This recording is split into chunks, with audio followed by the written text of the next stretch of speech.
Hi, my friend, it's Pat Sloan here on the day after Christmas, and it is a Boxing Day in a lot of countries. I've never really done that, even though my dad's wife is British. She doesn't, I think she just kind of does that low-key, maybe for her sisters kind of thing, although they're in the UK, so, you know, they're not nearby. But if you are celebrating Boxing Day, which is kind of like Christmas day number 2, the gift giving, shopping for yourself maybe. Enjoy the day. It is also the start of Kwanzaa, and if you have done a quilt for Kwanzaa, share that today in our Quilt Along with Pat Sloan group. We would love to see it, just love to see it. Now, I am actually filming this prior because of schedules. You know, I wanted to have a few days off and not have any filming, so this was filmed, you know, several days ago. So what do we have? I have got today the block number 3 that I'm doing, because we're on week 3, week 1, week 2, week 3, and I'm doing 3 blocks, which I'll make into a, you could have a table runner or a banner. Next week I'll put the 3 blocks together and then talk about bordering it, how I will approach that, and do a little bit more close up on the quilting. So here is block number 3. It is the plaid, and I know a few of you get a little twitchy when you work with plaid. I like plaid. I like how it has movement and it is sort of lively. It's not a plain looking block when you throw a plaid in there, and I don't mind things going all kind of crazy like that with the plaids. I think it's super fun, and I'm keeping the blocks in here. So I've got the other ones in this. This is the these cases, these great big cases. So I've got them in there. So I'm all set. I think I'm all set anyway. Okay, stick that over there. So I have got, we're going to do a Q&A at the end. I'm going to try to get through a lot. Well, it's not going to be in a few minutes, but I'm going to try to get through a lot of your questions so that that's kind of done. You know, we kind of wrap that up. Now, I do have projects that I'm trying to get finished by the end of the year that I need to get off my plate. The Ode to the National Parks, I have got the second one that I did. Do you remember this one? Yeah, remember this one? It needs the border put on. So I have to cut the border. So here's the border to cut that. And then whatever I don't use, I will piece with something else for the backing. So there we go. And I don't remember how much I got. My version with Gratitude and Grace, which is what we're also working with here, with the Gratitude and Grace fabrics, I need to pick a backing. And I don't know, I had the plaid out, but I'm not going to use the plaid for the backing for this. I'm going to use one of the other prints, so I need to get that. Plus, you know, then I'll have to piece the backing on this one. So those are 2 projects I have right here at the top of the list. And if you have one, share it at Quilt Along with Pat Sloan today, or just tell me about it in the comments if there is a project that you are hoping to finish by the end of the year. Not only do I have to finish that, but I had to get the basket and unload it. You know, the extra fabrics I didn't use, whatever else is in there has to all be emptied and put away. And there might be another basket over there with some older stuff, you know, project baskets that I use. So I have to go through those because it's just really ridiculous. It's like, we finished this, several weeks ago, and I still haven't done it. So that's the way that is. So this came in. This is cross stitch from the Fat Quarter Shop. It is their quarterly club, and it is so stinking cute. So I have to show it to you. Hold on. It comes with this container, this, you know, zippy bag, and everything, pretty much everything that you need, and they just are extraordinarily adorable projects. There's the 'Tis the Season. Isn't that beautiful? And I believe, well, they tell you how to do, to set it like this. I mean, I think that's the best part. They just do such cute settings, which I think are how Stitching with the Housewives does theirs, Priscilla.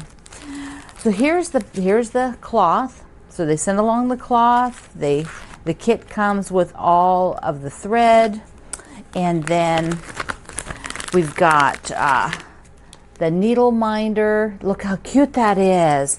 They give you kind of a coupon for something, and then here we get like the board. See this thing? This is the board that you wrap it on when you're done. So yeah, all of this comes in the kits. They are just so well done, and the designs have been amazing every single time. So I need to cross stitch more because I've just like become like the major cross stitch collector. I collect them, my friend. I collect them. So that's I need to stitch a bit faster. That'll be a goal for 2025. Stitch a bit faster. You know, so many goals, so many. All right, I thought I'd show you this tray. Remember the tray I showed you the other day? I hadn't put it together. It was just in the box. Remember this is in the box. So I opened it because I thought I'm just going to get it put together. And this is the pedestal here. And you get the screws, you know, so one from the bottom, one from the top, and then the little screwdriver, basically. So when you're doing this, you'll have, you know, it's easy. It's easy. Everybody can do it. So you know, you're just screwing that on here, and then you'll want to make it a little bit tighter with the screwdriver thing. I guess that's called a screwdriver. Okay, so hold on one second. Let me go ahead. There we go. You can see it. It's not quite, you know, don't have it all screwed together. So let me just finish it. Here's how you put that in there, right? You've probably done this for a million things, and then you just tighten this. And you can see here's got the feet on the bottom, and it's a tray, so you want it so the tray part is face up because that's what you're going to put your adorable things in. I probably need to tighten it just a bit more. I'm going to do it. Here it is. Look at this. That is so nice. So I can put little, like it shows on the picture here, you can decorate it like for the season. See there? Decorate it for the season, and that picture didn't have like cross stitch, but a lot of times you can take like your smaller cross stitch that you're making, make them into little pillows or put them into little, you know, on little boards, and then set them in here as decoration. It used to be called, the people would put them in bowls and call them like pin bowlies or something like that, you know, either by doing needle punch or, you know, cross stitch ones, but you know, any kind of, you know, or embroidery ones, whatever. So yeah, there we go. I am excited. See, it's very quick to put together. So if you're looking for that, Fat Quarter Shop, it's from the Fat Quarter Shop, and I'll have a link in the description box below. Okay, let's talk about the rest of the Q&A. And I have them split, like I said, kind of, I had them split so that I could think about them, whether they were duplicates or people are asking kind of the same question. I put them together. And I think I can just kind of skip around and talk about them. And like I said, they're not all like, you know, fun, lively questions, you know, but I will try to make them fun. I will try to make them fun. So Helen wants to know, how many hours a day do I devote to quilting and my videos, and what time of day do I start? So let's talk about time of day. Well, as you know from these videos, when they run, they're at 7:15 a.m. Eastern time, which is my time. So as soon as I get up, I get a cup of coffee, I go online, and that, I guess you could call the start of my day. And then I usually end the day at 11 p.m. when I go to bed. So that's pretty much it. When you work for yourself and you run a business where you're pretty much the only employee, and it is a business like this where you're communicating with people and you've built a community of people that are online all the time, you basically are working every day, all day at some point. You know, it's obviously I don't sit at my computer all day long, but I do work a lot online. A lot of what I do is online communicating and looking and, you know, that kind of a thing. So it's not really like a normal kind of process or day or anything like that. So, you know, how many hours? Well, that's, you know, like, yeah, that's it. You know, and I don't break it down. I can't tell you. Like, if a video could take me 5 hours to film, you're only watching it for like 20 or 25 minutes. But I have to make things, possibly. I have to edit. I have to upload. I have to go out and, you know, put things out there so people know I did it. You know, and it can take a while. So, and set up stuff, take down stuff, put it away, you know, pull it out to get it to start. So it's a whole process that goes behind it. Okay, let's see. We have something, it was under quilts. I put this little category called favorites. So what's my favorite pattern that looks difficult but is easy? Now, favorites for me is a tough one because I just don't think like that. But I would say maybe you might call my crush pattern up there, the red and white, a favorite.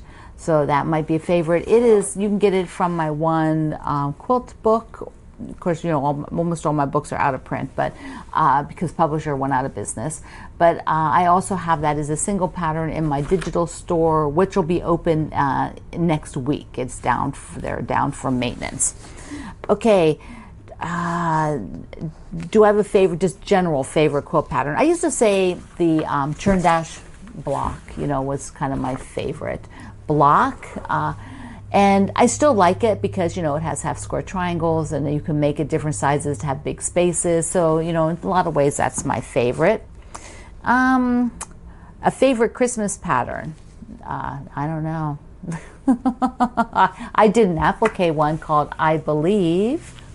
So I would guess I Believe was one of my all-time favorite patterns of all patterns because it's super personal. I designed every block to kind of have memories, and you know, from the snowflakes to the sugar plum fairies at the top and Granny's, you know, house and Pappy's shed kind of thing.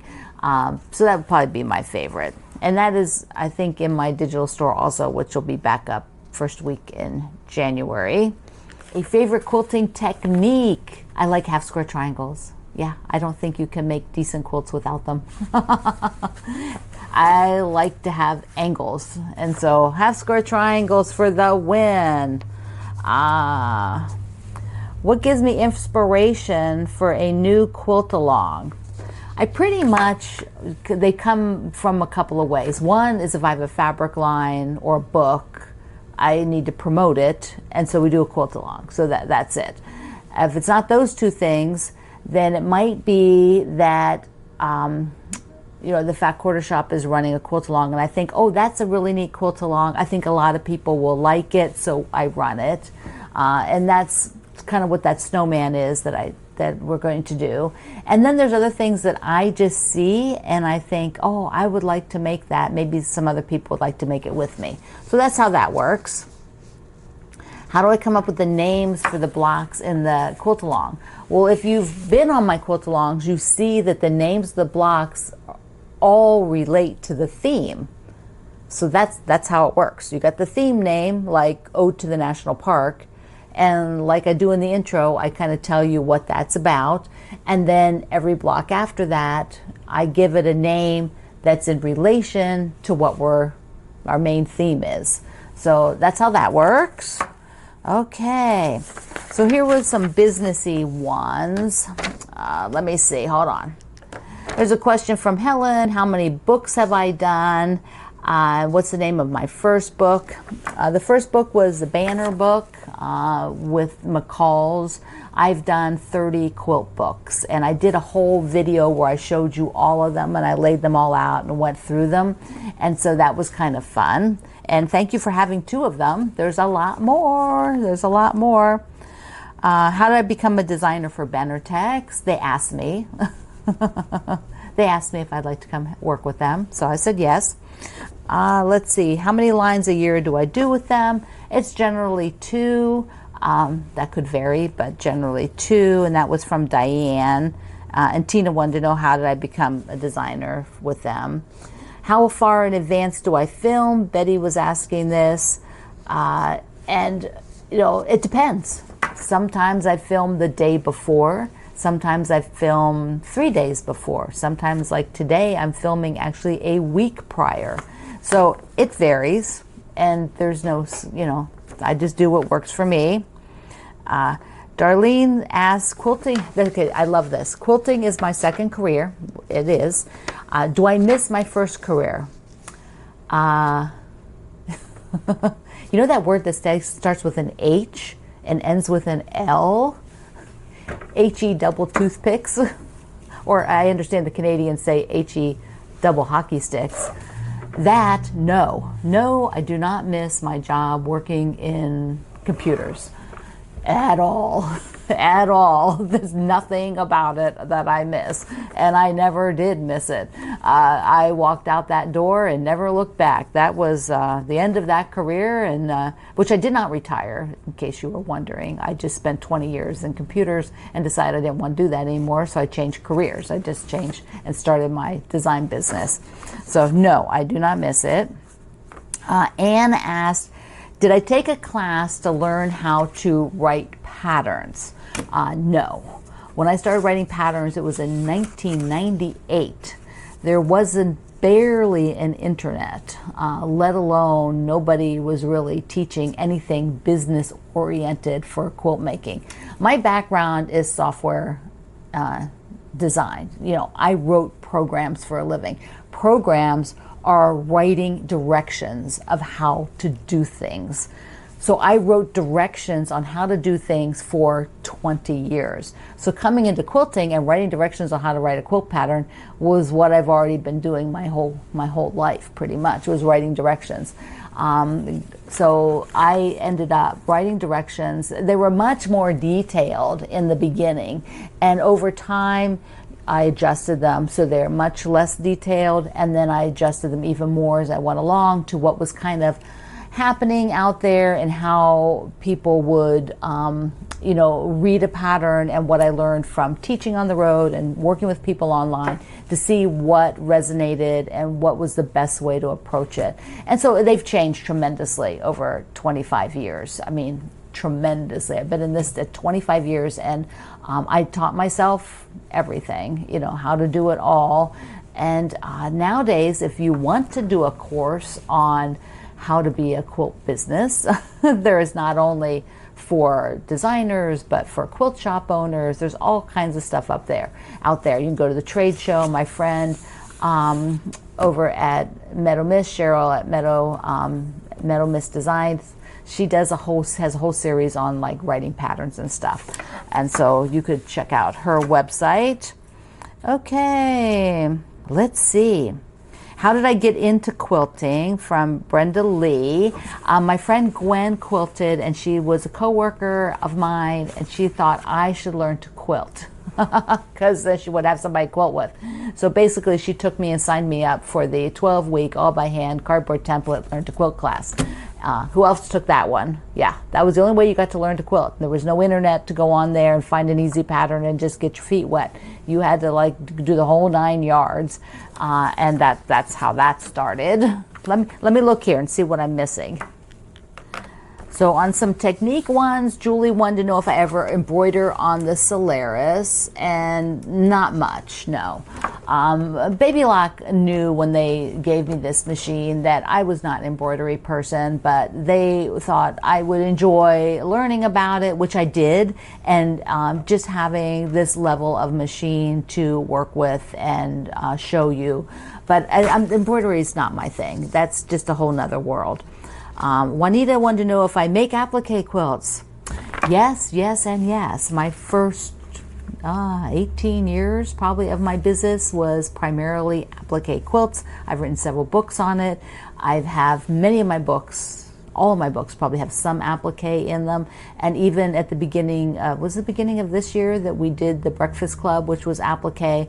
But after all these years quilt making, I tend to now do more pieced quilts. That's really, you know, kind of that's where I've gravitated to. I was actually talking to a friend recently who said the same thing, because she was heavy applique like me, and she also said she really prefers to piece now. So you change, things change.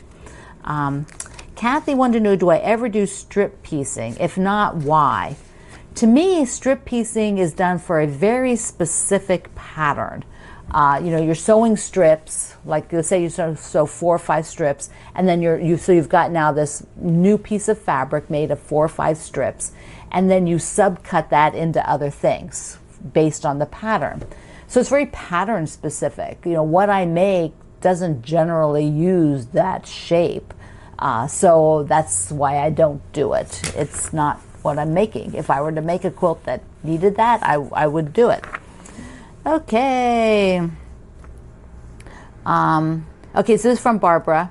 And I'll do one more after this. After your career as a quilt maker, what are the 2 to 3 inventions, changes that you think are most important in advancing the art and craft of quilt making? Okay, it's 2 or 3 changes that are most important to it. The internet, the internet, the internet. That's it.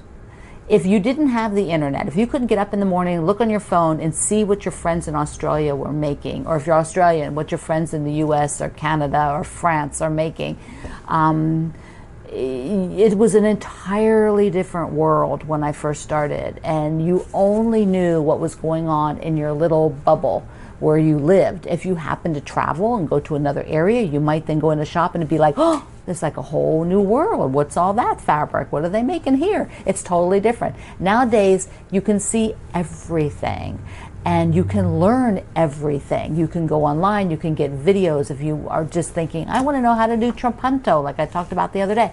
Well, you can go online and find somebody doing trapunto. You can find somebody doing embroidery on their specific machine, not just general, but your very specific machine. Your machine isn't working. You go find somebody who's done a video. There's great videos from the ladies who, with my featherweight, they have class, it's like a class online. You can go on how to fix your featherweight, how to do anything. It's remarkable. So, when I started, the rotary cutter was invented. So, for those of you prior to the rotary cutter, I'm sure that is a big one. But it already existed. And so, for me, really, the whole thing is how the internet has given us a massive community of quilters and knowledge, just right at your fingertips. Yes, and I get to talk to you, which I couldn't have done without the internet. So, now there is one quote about there's a question, but there were a bunch of them about donating quilts, and I'm going to do that another day, maybe next year, about donating quilts, because I think it's kind of an interesting topic. So that is that one. And I think that's it, actually. Oh no, here's we'll wrap it up with this one.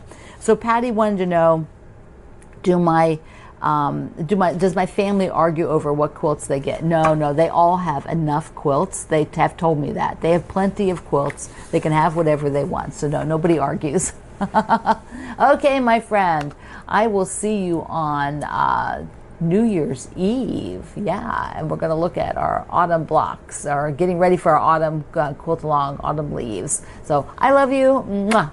Thank you for being here on the Sloan Zone. I will see you online.